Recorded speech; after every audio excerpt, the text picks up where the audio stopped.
ma vie.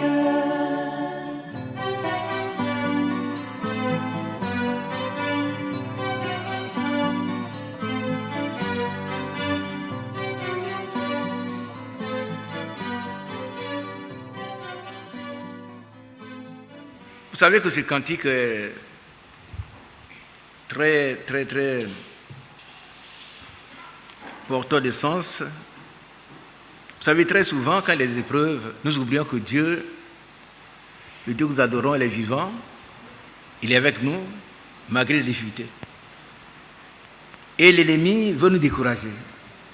Alors le compositeur nous exhorte à compter ce que Dieu a déjà fait pour nous. Nous verrons que Dieu ne nous abandonnera jamais. Nous devons nous appuyer sur les grâces de Dieu, sur les bénédictions que nous avons déjà eues,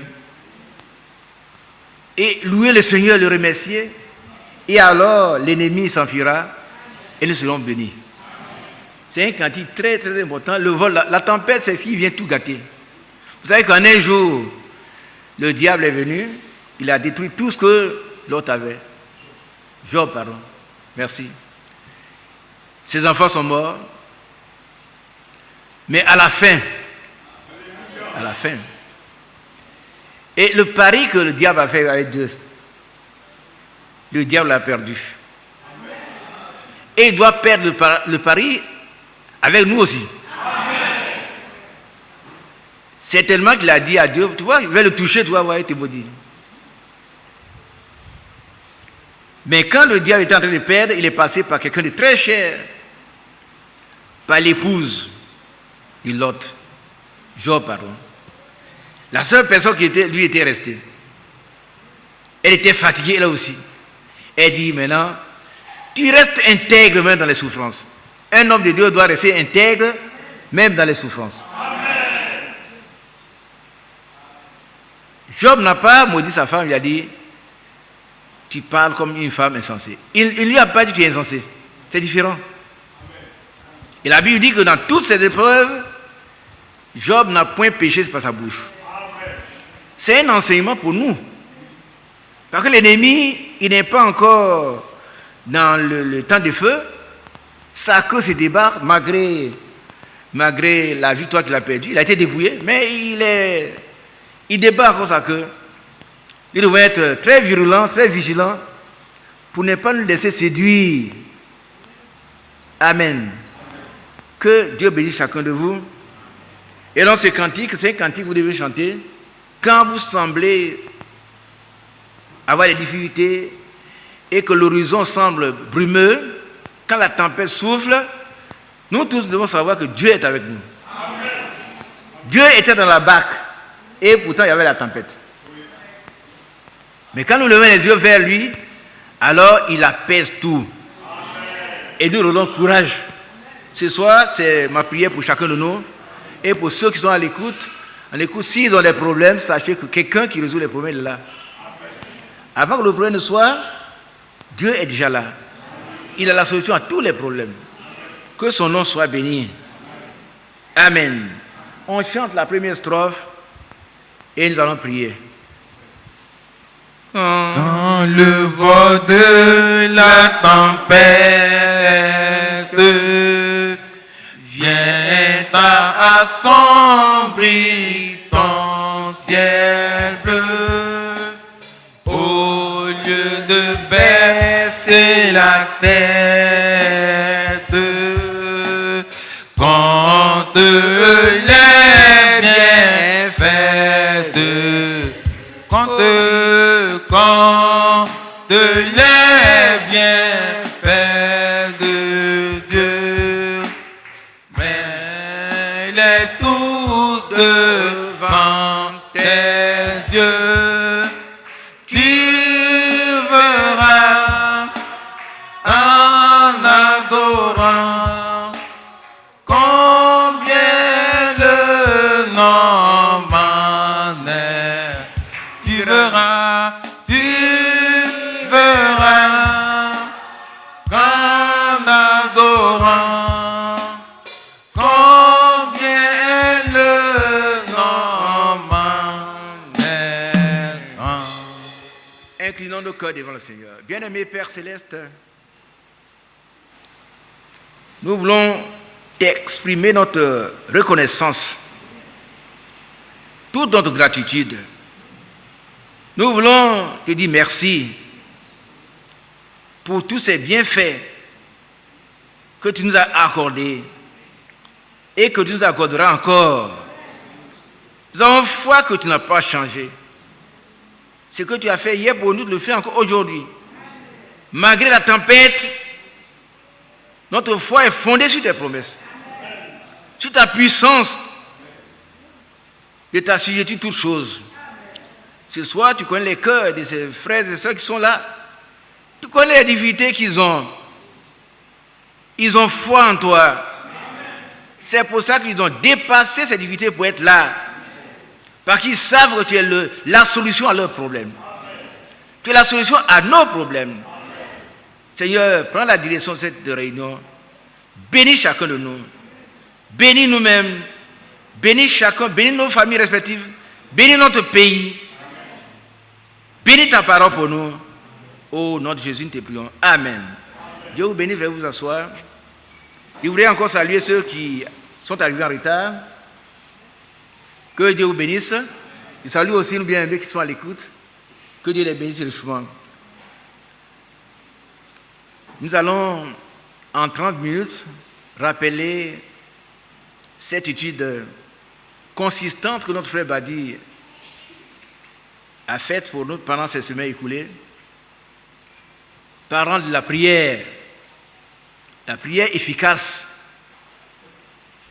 les conditions d'exaucement, les obstacles qui bloquent nos prières. Nous allons en dire quelques mots. Jusqu'à 16h, on aura fini. Et notre frère David viendra nous faire prier. Je suis à 17h, on est fini. Vous êtes d'accord? Amen. De même, nous venons très tôt. Frère Mathieu l'a annoncé. Comme si nous venons pour écouter les enseignements de Krefel. Il n'y aura pas d'enseignement ici. Dès que nous serons là, on va chanter, on va apporter la parole, et puis on va se disperser pour que chacun puisse être chez lui et aller accomplir son devoir civique. Voilà. Que Dieu vous bénisse. Nous rappelons Luc 18. Ce sont des propos du Seigneur lui-même. Il a adressé ses propos à ses disciples pour leur apprendre à prier, pour les motiver à la prière, pour les motiver à la constance de la prière, à la persévérance de la prière, au non-relâchement de la prière. Parce que la Bible dit que celui qui se relâche est frère de celui qui détruit.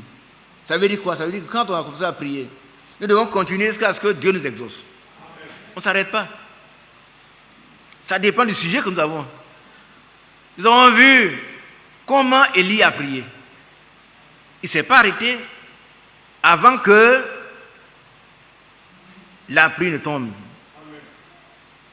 Dans un premier temps, il a prié avec instance et il a fermé le ciel. Dans un second temps, il a prié jusqu'à ce que la pluie tombe. Amen.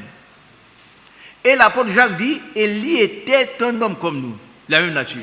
Ça me satisfait, frère. Élie n'était pas un ange. Quand on parle d'Élie, ne voyons pas un ange. Voyons un homme comme vous et moi. Il n'avait rien de particulier. Retenons cela. Mais sa particularité, c'est la persévérance dans la prière. Quand Élie était accroché à quelque chose, il était agrippé jusqu'à ce qu'il ait l'exaucement. Nous avons vu comment il a prié pour que la pluie tombe. 7 fois il a prié. Et 7 fois son serviteur est allé chercher un indice sur la mer. Mais dès qu'il a vu un petit nuage comme la paume d'une main, il a dit, j'ai été exaucé. Amen. Tu as bien compris cela. C'est-à-dire quand tu as un problème, que tu vois, tu pries, tu sens la bénédiction, sache que Dieu t'a déjà béni. Laisse les pleurs, laisse les murmures, commence à louer Dieu. Commence à louer Dieu. Parce que Dieu t'a entendu. Alors, dans le chapitre 18, ici, Jésus leur adressa une parabole pour montrer qu'il faut toujours prier et ne point se relâcher. Point. Ça suffit. Il faut toujours prier. Vous savez, on entend dire, frère, j'ai beaucoup prié, mais on n'a pas dit beaucoup, mais toujours. Toujours prier. C'est pas beaucoup, c'est pas 1000 fois, c'est pas 2000 fois, c'est pas 1 million de fois, mais toujours prier. Il faut tout. C'est le Seigneur qui a enseigné cela. Vous qui avez les Bibles dans lesquelles les propos du Seigneur sont en rouge, ça doit être en rouge. C'est Jésus qui a enseigné ça. Et cela nous concerne. Si nous voulons que Dieu nous exauce, nous devons toujours prier et ne point nous relâcher. Ne nous occupons pas des conseils que les frères donnent. Non, c'est vrai, frère, tu n'as pas la foi. Non, on a la foi. Il y a des cas où, dès qu'on nous la bouche, Dieu a exaucé. Il y a des cas pour lesquels on doit persévérer. Le Seigneur a enseigné les deux. Les disciples sont allés, ils ont changé les démons. Dès qu'ils arrivent, les démons disent non, ne venez pas.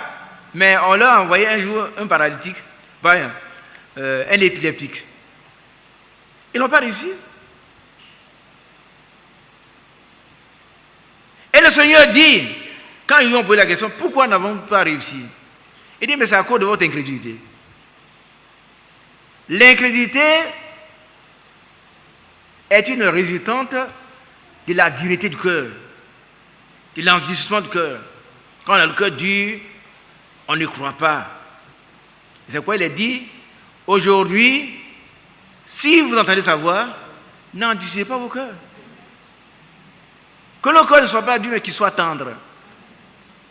Et qu'il soit prêt à faire ce que Dieu nous demande. Donc il y a des prières pour lesquelles nous devons jeûner. Je vais vous dire une chose. Si vous avez un problème particulier, ce problème vous concerne vous seul. Prenez tout le temps qu'il vous faut dans le jeûne et la prière. Jusqu'à ce que Dieu vous dise, il vous donne la réponse. Et il exauce toujours. Toujours il exauce. Voilà ici, Jésus leur adressa une parabole pour montrer qu'il faut toujours prier. C'est Jésus qui a dit, ce n'est pas moi. Dans ton problème actuel, tu as prié, frère, j'ai prié pendant 2 ans. Réveillez le frère qui dort. Oui, toi, c'est toi. C'est toi. Non, toi. Ne dors pas, frère. Ça va être très court. Dans 15 minutes, on a fini. Qu'est-ce que Jésus nous a dit? Répète-moi ça. Qu'est-ce que Jésus a dit? Puis que tu dormais. Qu'est-ce que Jésus nous a appris?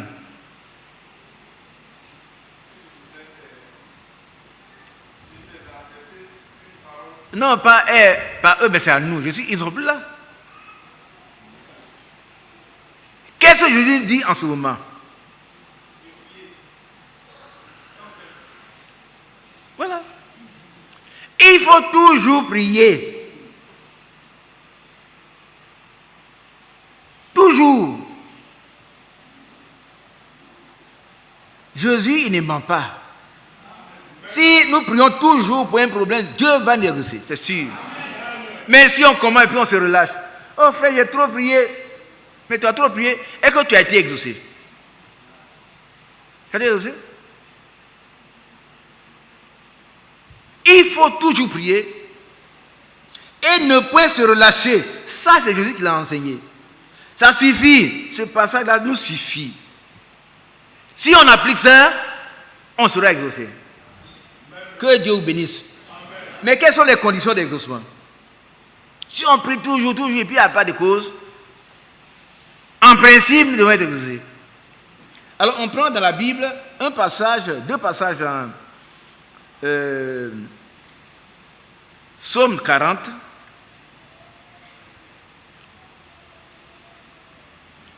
À partir du verset 2, 3, 4, 5.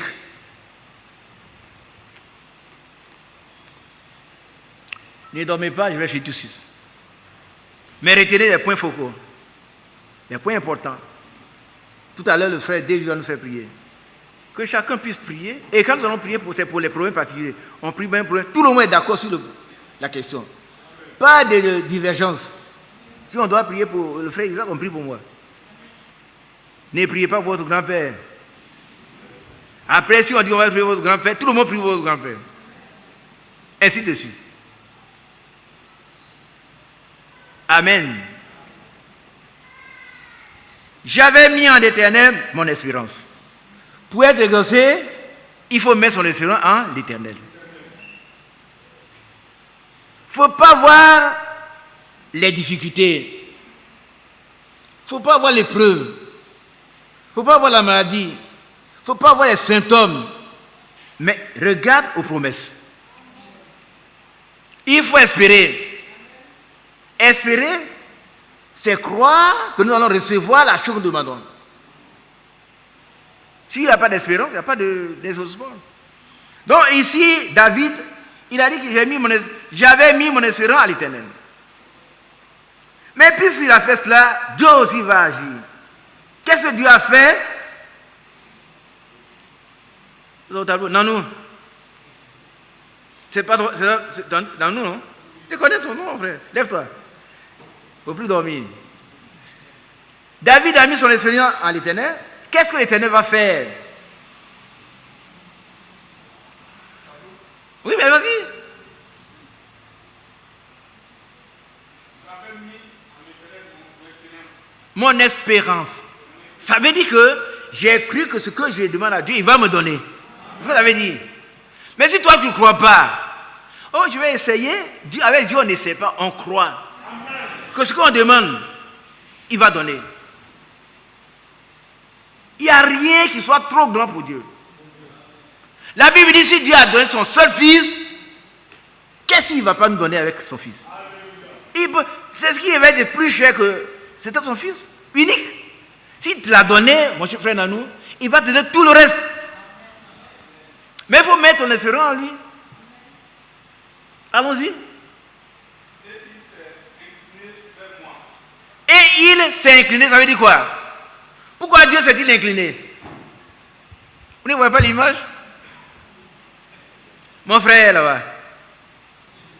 Dieu est pas élevé, mais il est très élevé. C'est le très haut. Voilà. Il voit un petit Isaac qui est là-bas, qui prie, qui crie, qui regarde. Il a besoin de voir. Il est très haut. 291. Alors il va s'incliner. Il n'est fait à cession des peuples. En Dieu, il n'y a pas de discrimination. Qui que tu sois, si tu as mis ton espérance, il va s'incliner. Ce soir, mettons notre espérance en Dieu. Il va s'incliner pour résoudre notre problème. Il s'est incliné vers moi. Ensuite, et il m'a écouté. Et il a écouté mes cris. Alléluia. Voilà, deuxième chose. Alors qu'est-ce que tu fais, jeune homme ou bien vieux? Pourquoi tu cries? Je lui ai dit, voilà mon problème. Il a écouté. Mais vous savez, nous les hommes, on peut écouter les cris de quelqu'un. Mais qu'est-ce qu'on peut faire de plus? Rien. Oh, Yako, Ayoka, il faut. Qu'est-ce qu'on dit encore? Dans d'autres langues. C'est tout ce qu'on peut dire. Et puis on reste un peu, et puis on se retire. Mais Dieu, quand il a écouté nos cris, il va agir. Amen. Il va agir. Ce soir, s'il écoute tes cris, d'abord toi, mais tu dois mettre ton espérance en lui. Et Dieu va s'incliner vers toi. Qui que tu sois, quelle que soit ta petitesse, il va s'incliner. Et par contre, il ne change pas. Hein?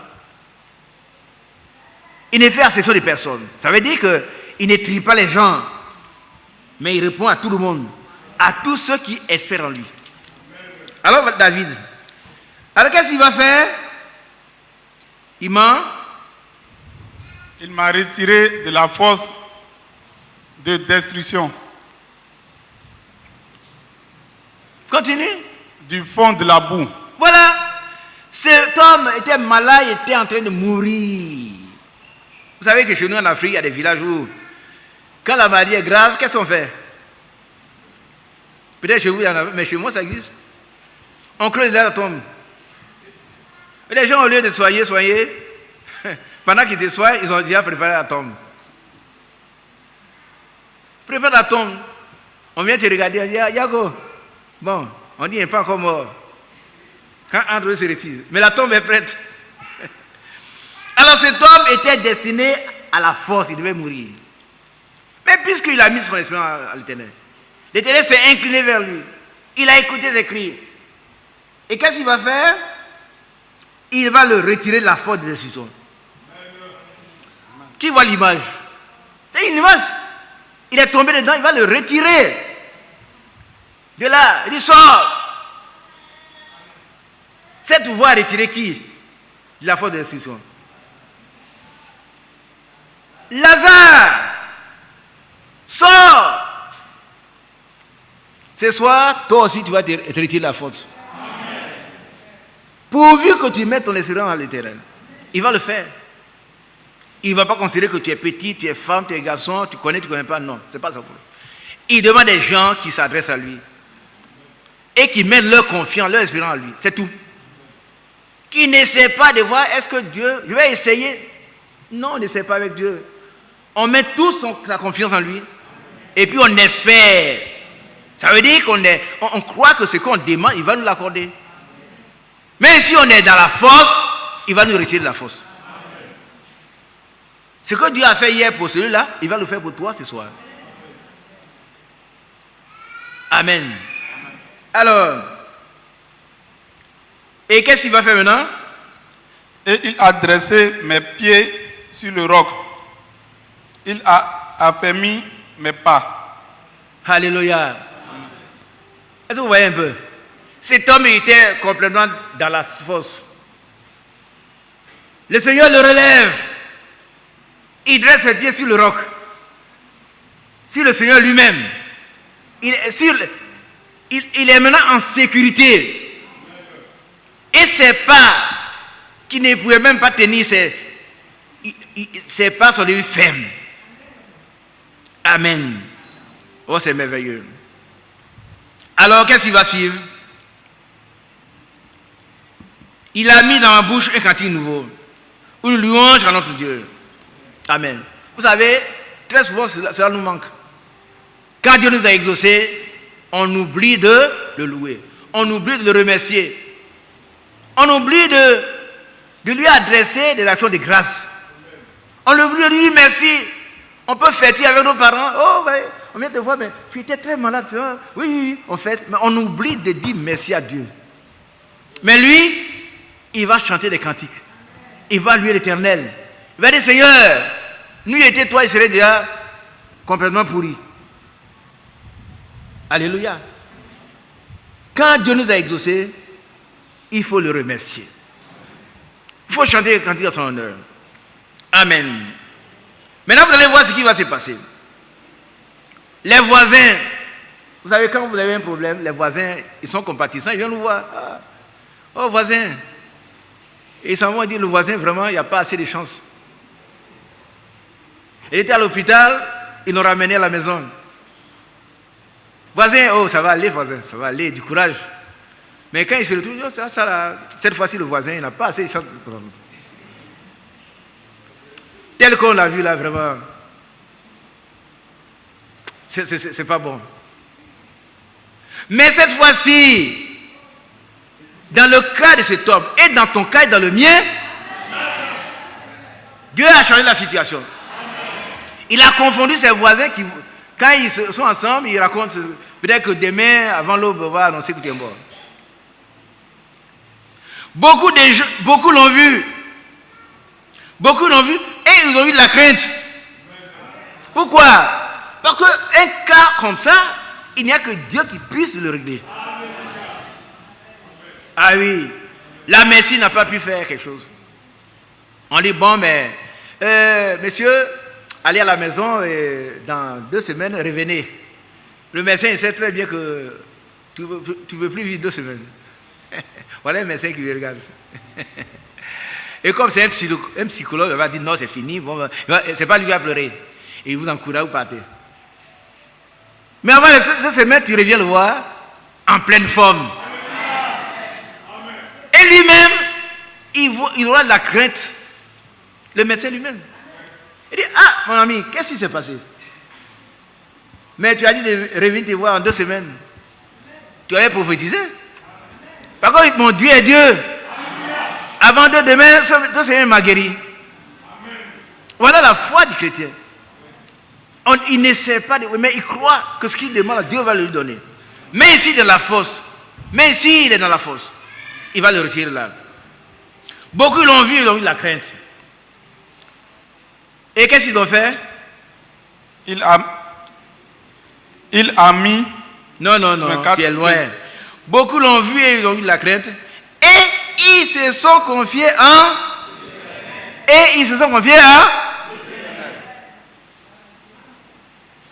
C'est une prédication. Si Dieu résout vos problèmes, vous n'avez plus besoin de prêcher. Qui est d'accord? Mais les gens vous voient, ils savent que... Et puis, tout est réglé.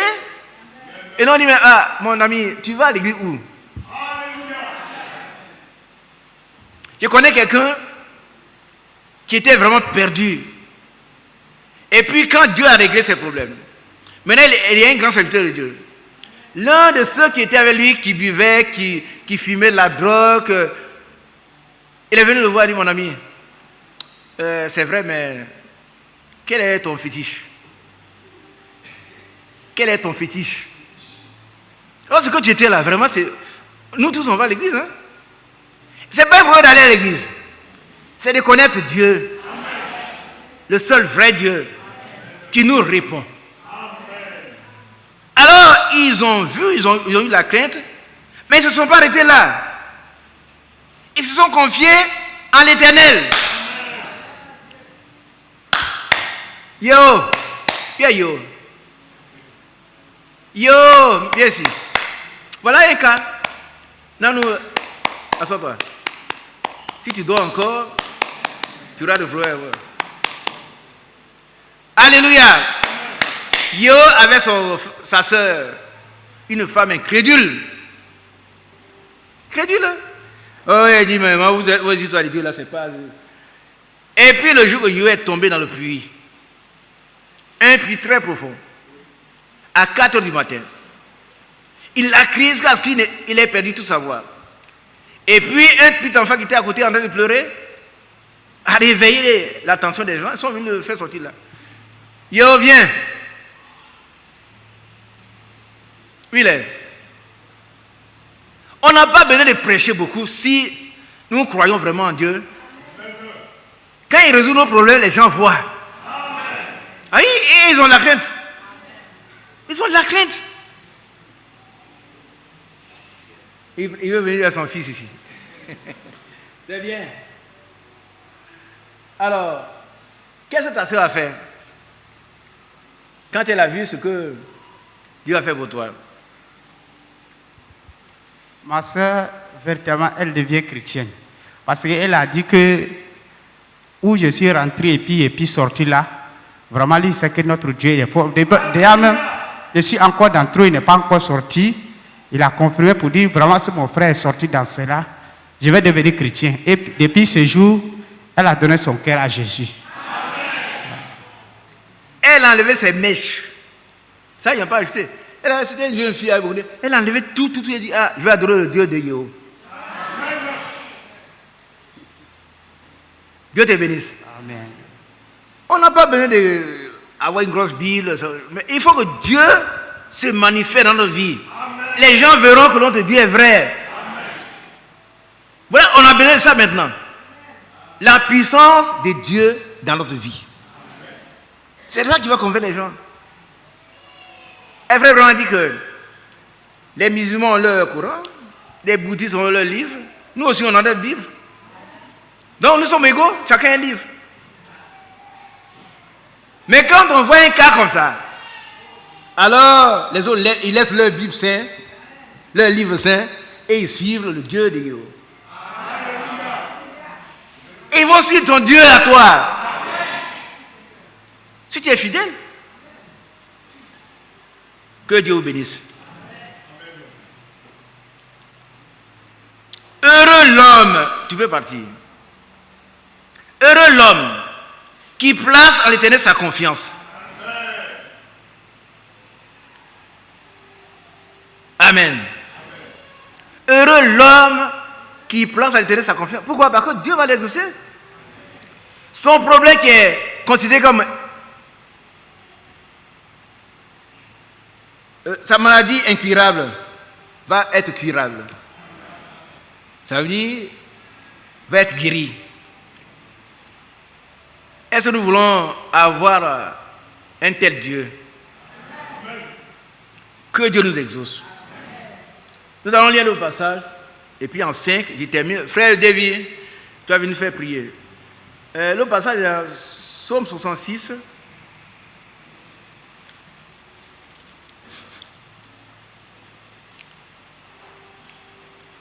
L'essentiel ici, c'est que dans le Psaume 40,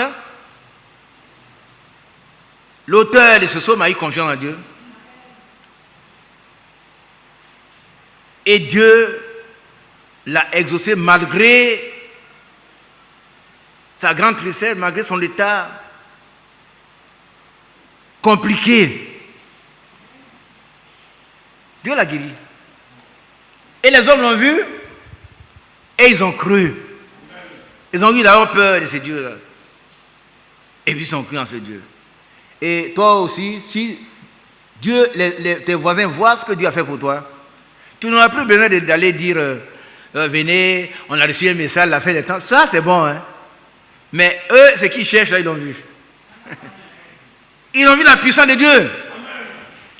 Frère Branham était allé quelque part, je ne sais plus, vers l'Est. Un archevêque est venu lui dire, moi, je ne crois pas, je n'aime pas ton enseignement. Mais toi, tu fais vivre la Bible. Amen. Et c'est ce que je crois. Baptême, ça, moi, il ne croit pas à ça. Mais tu rends la Bible vivante. Ah, qu'est-ce que vous voulez? Si la Bible est vivante, nos voisins, nos parents vont croire. Amen. Ils vont louer notre Dieu. Mais s'ils ne comprennent pas. Amen. Psaume 66, verset 16 à 20. On va le dire simplement que mon temps est parti. Frère David, à 17 ans plus sur la fille. Qui a retenu la substance de ce que nous disons? Qui a retenu l'essentiel? Par contre, on va prier. On va prier, ne priez pas comme au hasard. Mettez d'abord votre expérience. Quel que soit votre problème, dites Seigneur, je crois que ce que je demande, tu vas me donner. Quel que soit ce que le médecin a dit, tu vas me guérir.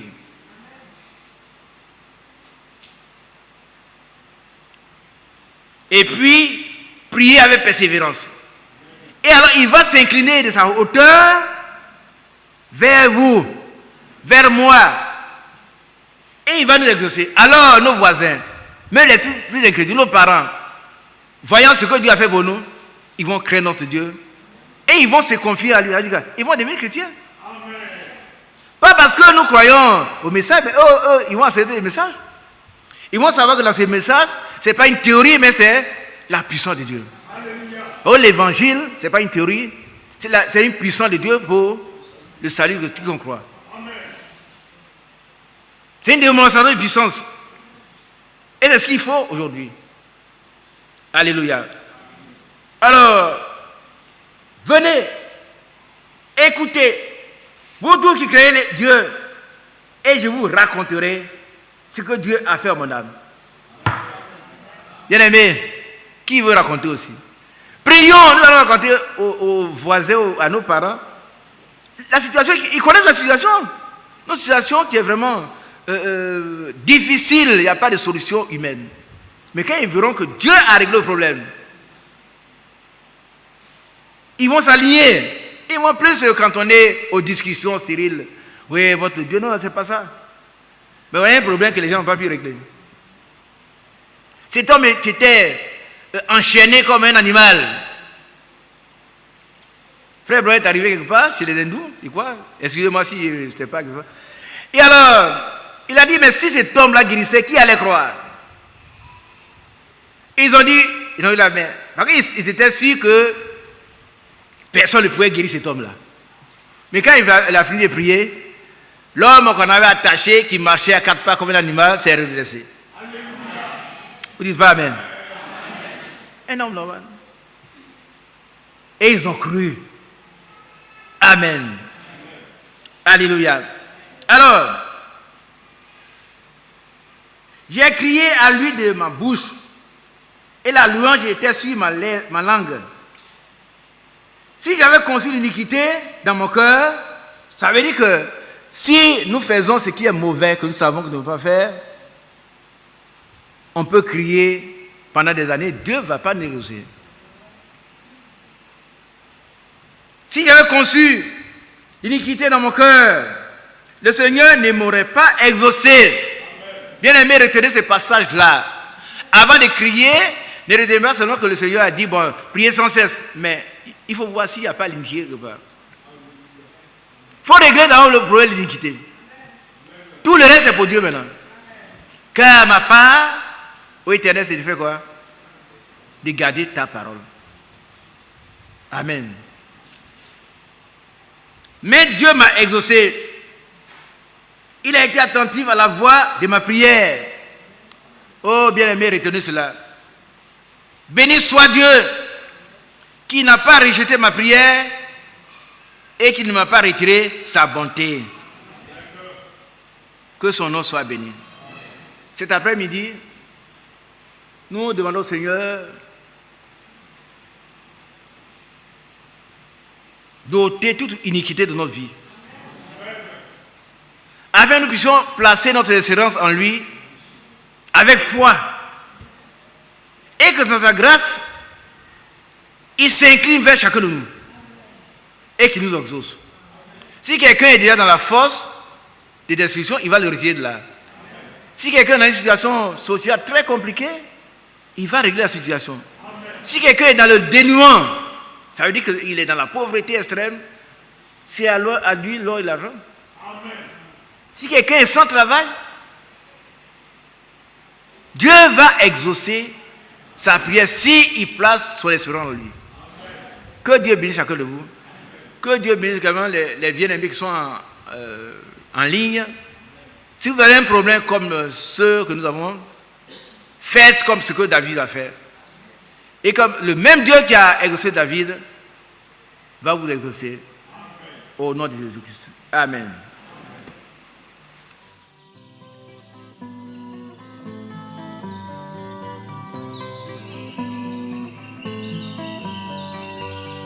J'aime l'Éternel, car il entend ma voix. Il a penché vers moi son oreille, et je le chanterai toute ma vie.